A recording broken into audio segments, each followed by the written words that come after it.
Hello. In today's video, I want to talk about the military's Offensive Handgun Weapon System.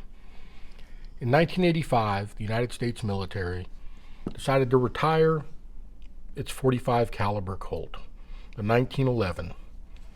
It served for many years as a sidearm of just about every branch of service until the Air Force decided to start carrying revolvers instead of the 1911.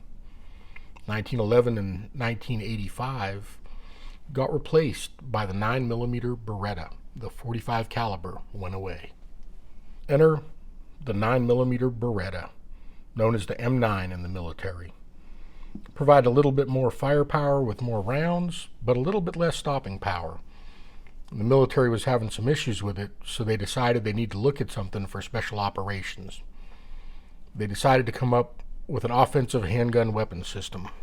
In 1989, SOCOM decided that they would move forward with the offensive handgun system, and they put out an open bid.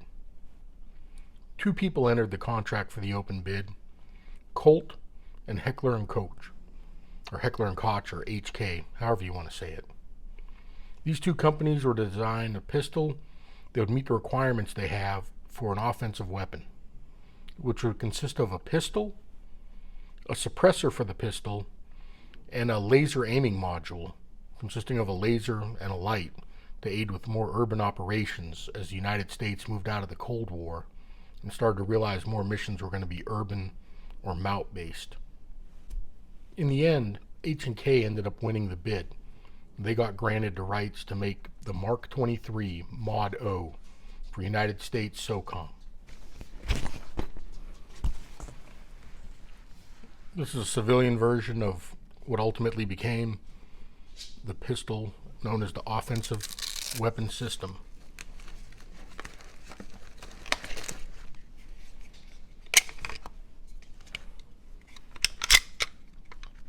Consisted of the pistol itself,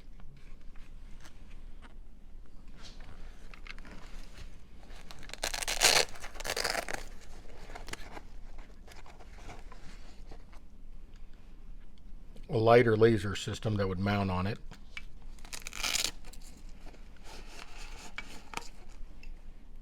a suppressor,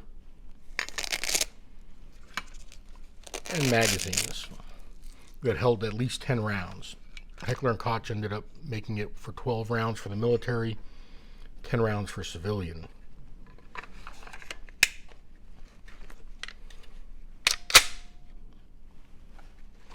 Quite a large pistol.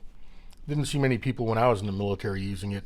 Met a few SEALs and talked to them about it, and it was one of those things that stayed in the inventory but never really made it out that much. For size comparison, this is a 6-inch 1911 Springfield V16. The magazine sticks out a little longer on this to be 10 rounds. Barrel-wise, they're almost the same length. Heckler & Koch actually has a 5.8 barrel, a little shorter, but the slide and everything else is beefier on it. It's a lot thicker design. This pistol is probably one of the most tested pistols in the United States as far as its durability and reliability. So let's go back and look at what SOCOM wanted. They wanted a system that consisted of a pistol, a laser aiming module, and a suppressor. They wanted it to be .45 caliber and capable of shooting 185 grain plus P rounds. They wanted it to hold at least 10 rounds in the magazine. They also wanted it to be able to group 2.5 inches at 25 meters. Let's go back and take a look at how all this started. Colt brought to the table its idea for the offensive handgun weapon system, consisting of a double action pistol with a suppressor and a laser aiming module. Colt ended up relying on their 1911 design, integrating in the Double Eagle, which is a double action version of the 1911, and then incorporating the Colt 2000, or the Colt All-American 2000, as some people called it. The Colt 2000 was a pistol designed by some really good guys, Eugene Stoner and Reed Knight, which reignite would also play a part in the design of the suppressor. Colt's pistol had a decocking lever on it, which is on the front part where normal decocking would be on a SIG or any normal decocker. And on the rear where the safety is, they actually integrated a latch that would lock the slide to the rear. So if you wanted to fire a single shot with the slide staying locked, you could fire it and you wouldn't have the casing hitting the ground or any noise from the slide slapping. They also ended up chamfering the ejection port on the front and the rear. I'm not 100% sure why they did the front like that, but they also did use a rotating locking barrel assembly similar to what you'd find on a Beretta 8000, or I think it's a Stoger design now, but they also used a rotating locking breech on their design as well. Colt ended up doing probably one of the first lower rail systems that you could actually slide a device on and lock the latches on it. Part of the reason they did that was, number one, they had to attach a suppressor, and number two, they had to put the laser aiming module on it. And with a rotating barrel, it's a little bit harder to attach a suppressor. So they came up with a slide on the bottom of it that they could attach a barrel fixture to it that would hold the laser aiming module and also hold the suppressor, which was a quick connect one. You basically put it on, push it up, and it would lock it into place. It's a rather neat and, I guess, ahead of its time design, which ended up integrating into a lot of more modern weapon systems as things developed and pistols became more of a thing in the United States.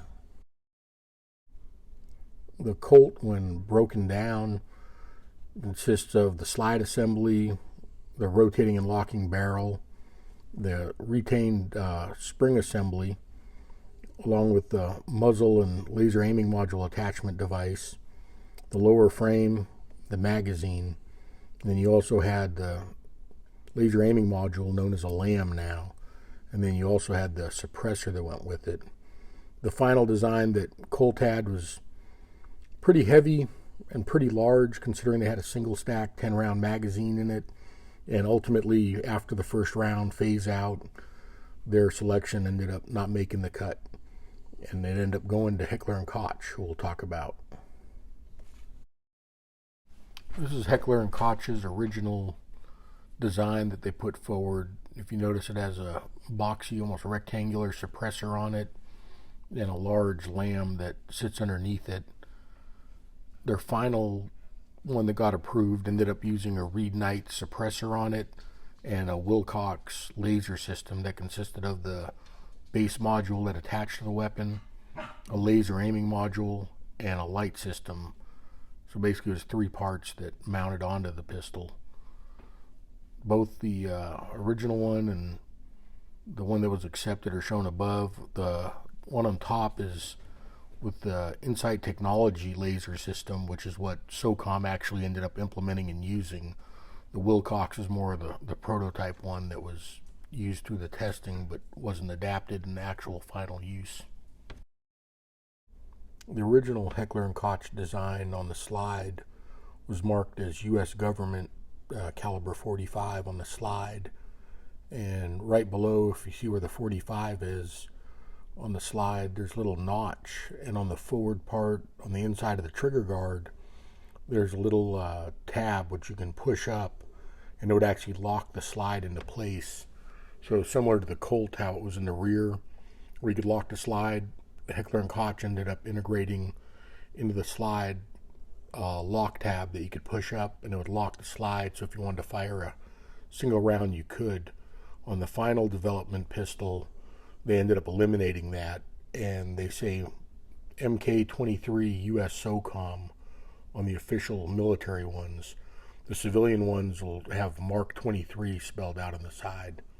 So if you ever see Mk23 US SOCOM, that's the official military ones, versus the civilian ones where it spells out Mark 23. In the end, the only thing the military ended up buying from Heckler & Koch was their pistol. The laser aiming module and suppressor ended up contracting out to other companies to make it. But ultimately, the Colt version and the Heckler & Koch version for the offensive handgun weapon systems were really developmental as far as the future of modern firearms go for military, law enforcement, and even civilians. Heckler & Koch did end up making 500 tan frame Mark 23s. I ended up picking one up circa 2009 when I got back from Iraq. We were wearing our old tan uniforms, ended up going to the ACUs, and it was kind of a homage when I saw a tan Mark 23. I was like, oh, I'll pick it up. And it turned out they only made 500 of them. So if you find one floating around somewhere, it might be a good idea to pick it up. So SOCOM ended up ordering 1,950 of the Mark 23s from H&K. For the expectations, they wanted it to be able to fire 2,000 mean rounds between failures, and they wanted it to group 2.5 inches at 25 yards with 5 shots fired at the target. The Heckler & Koch Mark 23 ended up firing on average 6,000 rounds between failures, with many going 15,000 rounds or more without a single failure. They have a O-ring design on them that kind of locks the barrel in the slide up. There's a slight O-ring right here. As long as you keep the O-ring lubed, they should be able to fire 20,000 rounds before the O-ring needs to be used. Maybe you're one of those real rich people that shoots a whole lot of ammo. So once you get to about 15,000 rounds, or maybe 17,500 rounds, it might be a good idea to replace the O-ring on it. In tests, the Mark 23 averaged 1.4 inches at 25 meters, beating the 1.5. A majority of them ended up being just under an inch, and several of the examples that Heckler & Koch tested ended up being 0.5 inches for 5 rounds, making one hole. Considering it's a 45 caliber bullet, they ended up having 5 rounds going in the same hole and had to go and recheck it. The pistols were tested by shooting them in a ransom rest or stationary rest so that there was no play or human error in it. So pretty impressive to be able to shoot a one-hole group like that. Further testing, they ended up firing 30,000 rounds of plus P 185 grain rounds. On top of that, they fired 6,000 proof loads. Every once in a while, firearm makers will fire a single proof load through their pistol, which is basically the max specification that a round can be. The Mark 23 took 6,000 proof loads without showing any signs of barrel wear or anything like that. They also intentionally put a squib in the round, where if you were to have just a primer go off or have a bullet lodged in your barrel, they intentionally ended up lodging a bullet in the barrel and then fired a live round at it. Most firearms would probably have the barrel explode and Elmer Fudd on them. The Heckler & Koch just spit out both bullets and hit the target. But it's probably one of the best ones for testing overall. They make it out of a cannon barrel, supposedly on the barrel side, and obviously it's a large pistol, so they overbuilt a lot of the parts on it. They did temperature tests from extreme low temperatures to extreme highs, like 140, what you would expect in the Middle East and other hot weather environments. They ended up doing drop tests with it, and of course they exposed it to rain, salt, mud, snow, and everything else. But it held up extremely well for the salt because the Navy SEALs were looking at using it, and they had a special coating resistant thing they put on it, and then using stainless parts, and everything's overbuilt on this pistol. So if you want one pistol to rule the world, technically the Mark 23 would be it. However, once you add the suppressor and the laser aiming module to it, it becomes quite a heavy weapon. Kind of hard to hold with one hand and aim accurately, let alone with 2 hands trying to be precise. But regardless, it's one of those weapons that's out there. Solid Gear and a bunch of other video games and through movies and stuff made it kind of a firearm of legends, but on its own for the military trials, probably one of the most tested firearms in history. Great firearm. Thank you for watching. Please like, subscribe, and share.